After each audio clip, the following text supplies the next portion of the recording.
Hello students. बेटा आज हम बात करेंगे कॉलम्स लॉ का deduction from the Gauss's law.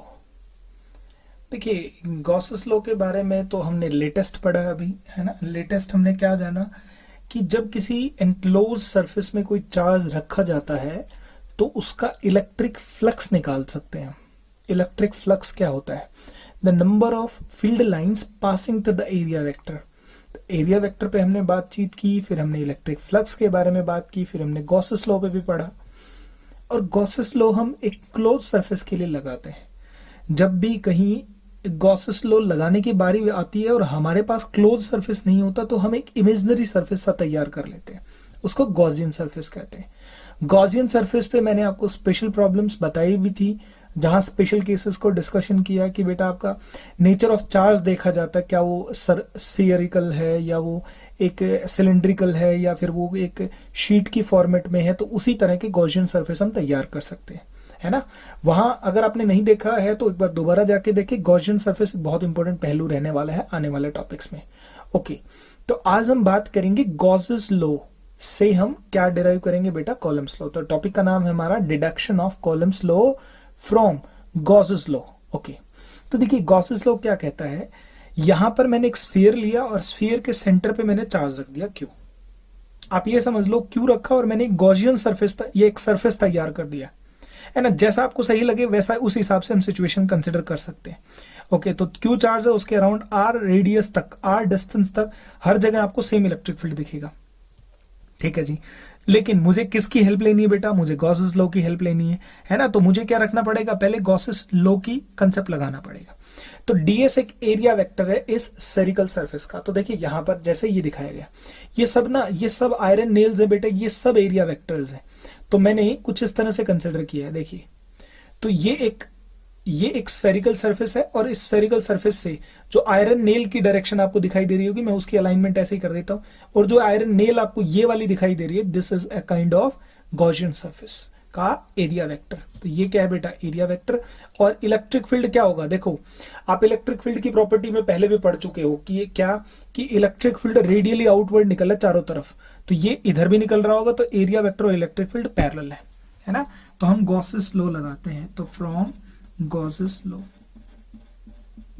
क्या होता है बेटा, इलेक्ट्रिक फ्लक्स क्या होता है फॉर द क्लोज सरफेस लगा दिया मैंने, vector E dot D S लगा दिया। ठीक है, ओके ओके। यहां हम क्या लिखते हैं बेटा, क्यू अपॉन एप्सिलॉन नोट लिखते हैं, बिल्कुल ठीक है। ओके, यहां देखिए इलेक्ट्रिक फील्ड बाहर निकाल दिया, इंटीग्रेशन ऑफ ds होगा। क्यों होगा भाई, क्योंकि क्लोज सरफेस हमारा ये है और इसका एक छोटा सा टुकड़ा एरिया वेक्टर ds है। This is q by epsilon not. Okay, electric field ऐसे का ऐसा रहा, है ना। ds क्या लिखूंगा बेटा, सरफेस एरिया क्या है इसका, 4πr²। This is q by epsilon not. Okay, तो अगर मैं इलेक्ट्रिक फील्ड लिखना चाहूं तो क्या आ गया, q by 4π epsilon not r²। ये रिजल्ट ना हम कहीं ना कहीं सीधा भी लिख सकते थे, लेकिन मुझे गॉस लॉ का इस्तेमाल करना था ना। अगर आप लिखना चाहें कि E इज इक्वल टू के क्यू अपॉन आर स्क्वायर तो लिख सकते थे, लेकिन आपको गॉस लॉ का इस्तेमाल करना था। इसलिए बच्चे भूल कर देते हैं, वो डायरेक्ट रिजल्ट रख देते हैं, जो कि गलत कर देगा, है ना, क्योंकि हमारा टॉपिक का कंसिडरेशन ही गॉस लॉ से कन्वर्ट करना था। ओके, अब हमने क्या किया, इस पॉइंट पर, इस हिस्से पर हमने एक चार्ज रख दिया बेटा क्यू नॉट, है ना। तो हमने क्या रखेंगे, Q not charge placed at distance r from point O। I hope clear हो गया होगा।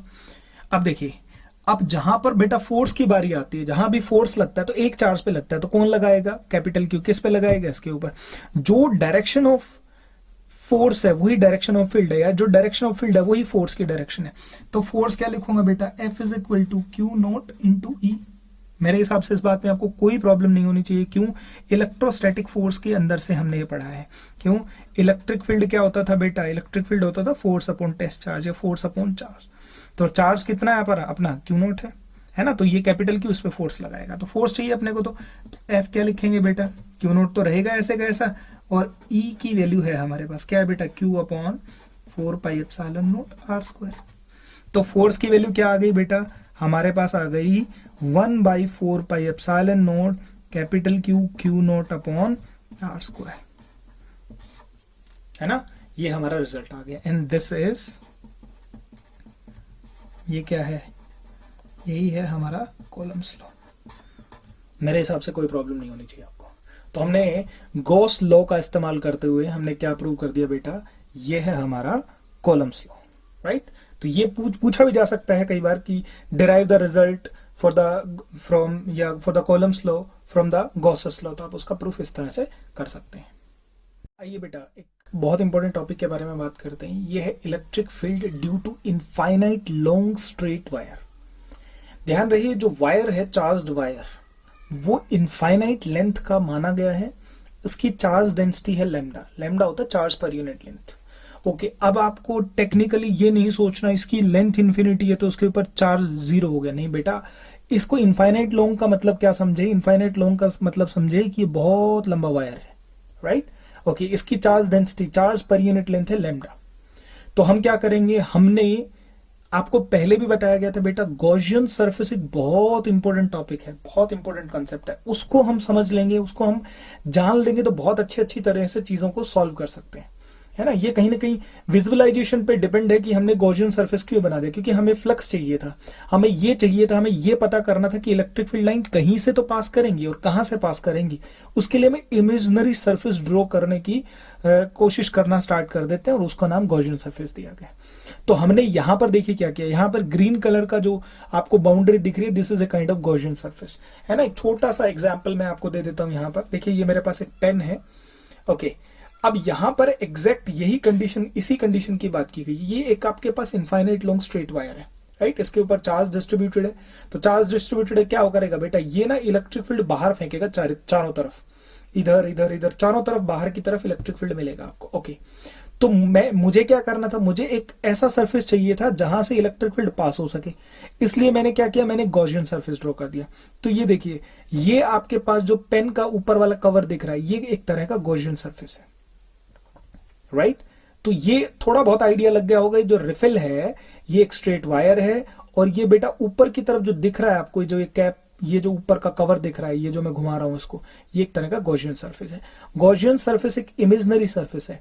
इमेजिनरी सरफेस इसलिए तैयार किया गया बेटा, ताकि आप इसमें से फ्लक्स का आइडिया लगा पाओ कि कितना electric field per unit length, per unit area pass कर रहा है, उसको इलेक्ट्रिक फ्लक्स कहते हैं, राइट। तो जो ये पेन है, ये एक गॉसियन सरफेस है, ये इसलिए ड्रॉ किया गया। आई होप आपको क्लियर हो गया होगा। लेकिन यहां पर एक बात बहुत जरूरी है, क्या मैंने लिखा है, draw a Gaussian surface at distance r from the charged wire, यानी इस चार्ज्ड वायर से आप r दूरी तक एक गॉसियन सरफेस ड्रॉ करें, ठीक है जी। यानी मुझे r डिस्टेंस पर इलेक्ट्रिक फील्ड फाइंड आउट करना है। अब देखिए क्या हुआ, ये जो गॉसियन सरफेस है लिमिटेड लेंथ का लेना है ना, और ये वायर है इन्फिनिटी लेंथ का लेना है, तभी हमारा एज इफेक्ट कंसीडर नहीं किया जाएगा। और एज इफेक्ट ना अभी 12वीं क्लास तक की लेवल में नहीं चीजें कवर होंगी, तो आपको क्या करना, आपको एज इफेक्ट के बारे में डिस्कशन नहीं करना।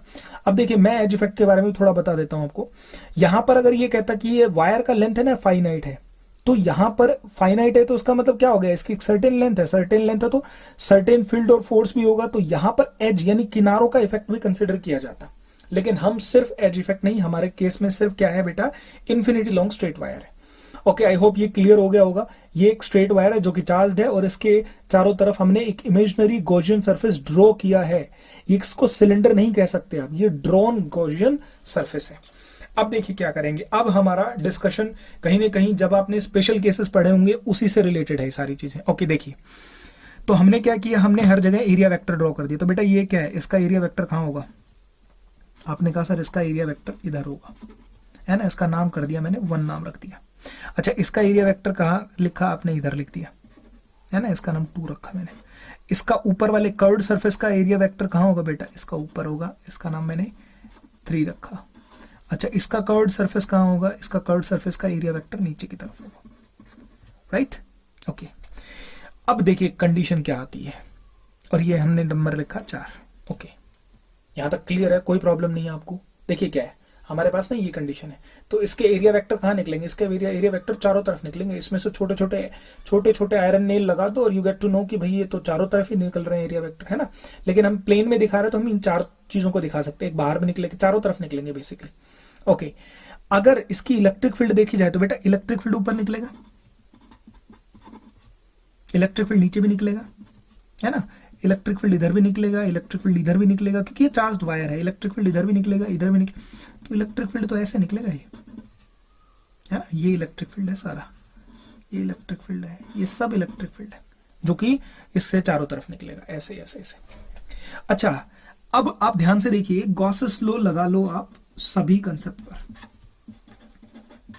ओके, अगर मैं फ्लक्स पहले सरफेस के लिए देखता हूं तो बेटा क्या लिखूंगा, E D S cos theta. देखिए ध्यान से, इलेक्ट्रिक फील्ड ऊपर है और ये एरिया वेक्टर, क्योंकि देखिए ये एक सिलेंड्रिकल पार्ट है, सिलेंड्रिकल पार्ट का एरिया वेक्टर कहां होगा बेटा, बाहर की तरफ होगा ना, ये है जैसे सिलेंड्रिकल पोर्शन, तो उसका एरिया वेक्टर इधर निकलेगा जहां मेरी थंब की डायरेक्शन है। तो यहां पर थीटा क्या हो गया, 90 डिग्री हो गया, राइट। तो यही कंडीशन कहां होगी, सेकंड पे होगा, क्योंकि इलेक्ट्रिक फील्ड कहां है, ऊपर है, और एरिया वेक्टर कहां है, इधर। तो यही कंडीशन कहां होगी बेटा, सेकंड पे होगी। तो यहां भी क्या लिखूंगा, ई डी एस और cos 90, यहां पे भी क्या हो जाएगा बेटा 90। तो φ1 और φ2 की तो कहानी होगी 0। क्यों, क्योंकि cos 90 आपको पता है कितना होता है बेटा, 0 होता है। तो इसका मतलब ना तो मैं क्रॉस लगाता था, ना तो ये फ्लक्स के हिस्से में कंट्रीब्यूट करेगा, ना ये, जैसे ये देखो, तो ना तो इधर से फ्लक्स निकलेगा ना इधर से निकलेगा, तो निकलेगा कहां से, कर्व से निकलेगा। देखो ध्यान से कैसे, कि ये इलेक्ट्रिक फील्ड है ना, इलेक्ट्रिक फील्ड ऊपर है, और एरिया वेक्टर और इलेक्ट्रिक फील्ड तो पैरेलल है। अच्छा, अब आप एक बात ध्यान से देखें कि इलेक्ट्रिक फील्ड और एरिया वेक्टर क्या इधर इधर से नहीं, ये सारा कर्व्ड सरफेस एरिया कवर्ड है, यहां से लेकर और चारों तरफ से, राइट। तो मैं इसको कैसे लिखूंगा, φ3 लिखूं, है ना, क्या लिखूं बेटा, ई डॉट डी एस, और ये हो गया cos 0। क्यों, क्योंकि electric field is parallel to the area vector, theta 0 हो गया, और cos 0 आप लोगों को पता है कितना है बेटा, 1। बहुत सही। ओके, φ3 क्या लिखूंगा बेटा मैं यहां पर लिखूंगा electric field E, right, ds integration cos 0, ठीक है। फ्लक्स क्या होगा बेटा, Q by epsilon not, flux क्या होगा, Q by epsilon not.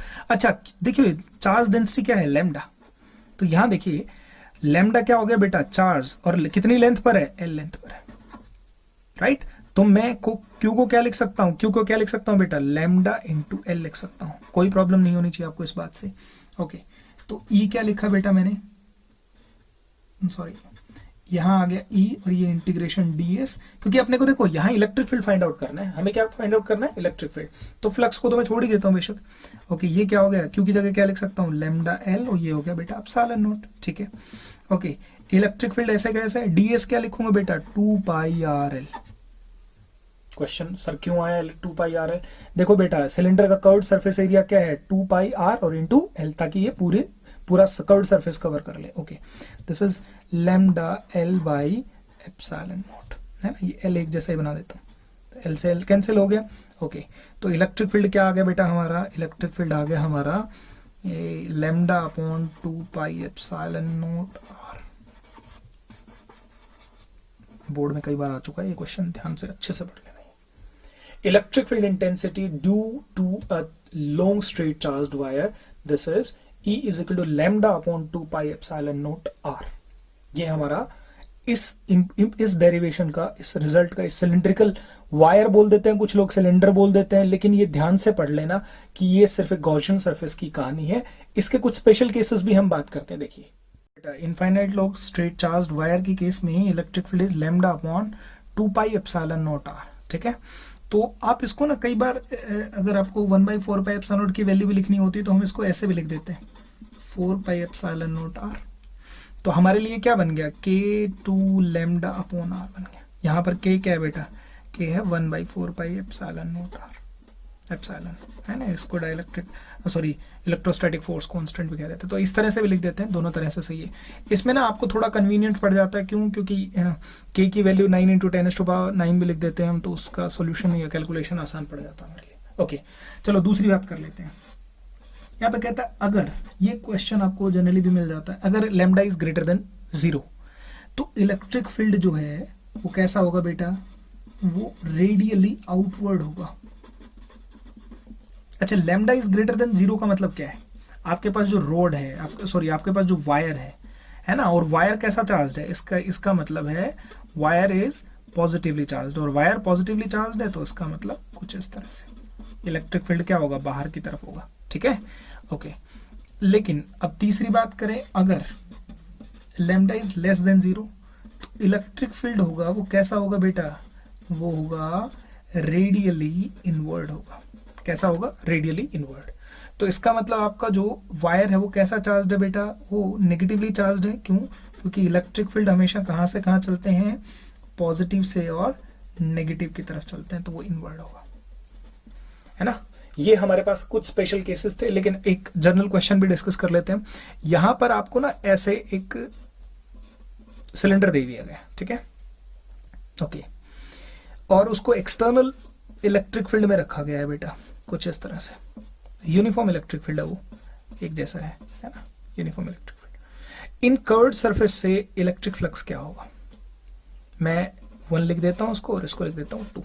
In curved surface से तो आपका आंसर होगा सर 0 होगा। क्यों, क्योंकि देखिए हर आपको ना, मैंने आपको ये स्पेशल केस में भी हमने इसी पॉइंट पे बात की है हमने, कि देखिए यहां पर ये जो कर्व्ड सरफेस है बेटा, इसका एरिया वेक्टर ना ऊपर की तरफ है ना। जैसे ये देखिए, ये आपका कर्व्ड सरफेस है ना, ये साइड वाला, तो इसका एरिया वेक्टर कहाँ होगा, इसका एरिया वेक्टर ऊपर की तरफ, आप ऊपर की तरफ स्क्रीन की तरफ होगा, और इस नीचे वाले पोर्शन का नीचे की तरफ। और इलेक्ट्रिक फील्ड की डायरेक्शन जो मेरी फिंगर की डायरेक्शन है वो है।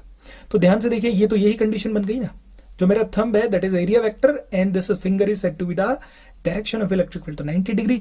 इसका मतलब यहां पर तो फ्लक्स होगा ही नहीं, 0 होगा। यहां पर फ्लक्स क्या होगा, 0 होगा, ओके।